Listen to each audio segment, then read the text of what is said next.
ରାଜନଗରଠାରେ ଗଜପତି ତୃତୀୟ ଲିଙ୍ଗୀ ସଂଗଠନ ପକ୍ଷରୁ ନ୍ୟାୟ ପାଇଁ କ୍ୟାଣ୍ଡେଲ ରାଲି। ଗଜପତି ଜିଲ୍ଲା ପାଳାଖଣ୍ଡିସ୍ଥ ରାଜନଗରଠାରେ ଆଜି ବୁଧବାର ସନ୍ଧ୍ୟା 7ଟା ବେଳେ ଗଜପତି ତୃତୀୟ ଲିଙ୍ଗୀ ସଂଗଠନ ପକ୍ଷରୁ ପଶ୍ଚିମବଙ୍ଗର ଡାକ୍ତର ଛାତ୍ରୀଙ୍କୁ ନ୍ୟାୟ ଦେବା ପାଇଁ କ୍ୟାଣ୍ଡେଲ ରାଲି ଅନୁଷ୍ଠିତ ହୋଇଯାଇଛି।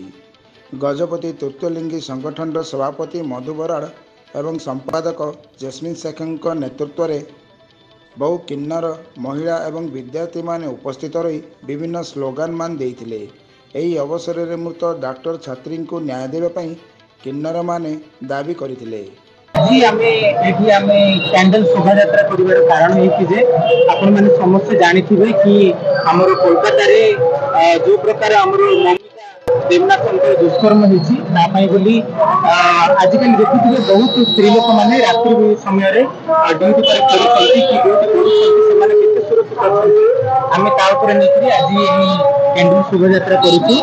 ଆଗାମୀ ଦିନରେ ଯେମିତି ତାପରେ ଆଉ କାହାକୁ ସେମିତି ଦୁଷ୍କର୍ମ ନ କରାଯାଉ ଆଉ ସେମିତି କିଛି ଅସୁବିଧାର କେହି ନ ପଡ଼ନ୍ତୁ ତା ପାଇଁ ବୋଲି ଆମେ ଆଜି ଶୋଭାଯାତ୍ରା ମାଧ୍ୟମରେ ଜଣାଇବାକୁ ଚାହୁଁଛୁ ଯେ ସମସ୍ତେ ସୁରକ୍ଷିତରେ କେମିତି ରହିବେ ତାହା ଆମେ ଆମର ପ୍ରଶାସନକୁ ଆମେ ଅନୁରୋଧ କରୁଛୁ କି ଆଗାମୀ ଦିନରେ ସେମାନେ କେମିତି ସୁରକ୍ଷିତ ସହିତ ନିଜର ଡ୍ୟୁଟି ନିଭେଇବେ ତା ପାଇଁ ବୋଲି ଆମେ ଏହି ଶୋଭାଯାତ୍ରା କରୁଛୁ। ଘଟଣା ଘଟିଛି ପଶ୍ଚିମବଙ୍ଗାଳରେ সেই নিমন্তে আমি সারা দেশের আপনার দেখুছে সবু রাজ্যের জেলার শোক যাত্রা শোক সভা করছেন সেই জিনিসকে আমি এটি পালন করছু তাঁর আত্মা যেমন শান্তি মিলব তাঁর পরিবারকে যেমন ন্যায় মিলব আমার এই চিন্তাধারা করে আজ এই শোক সভা আমি করছু।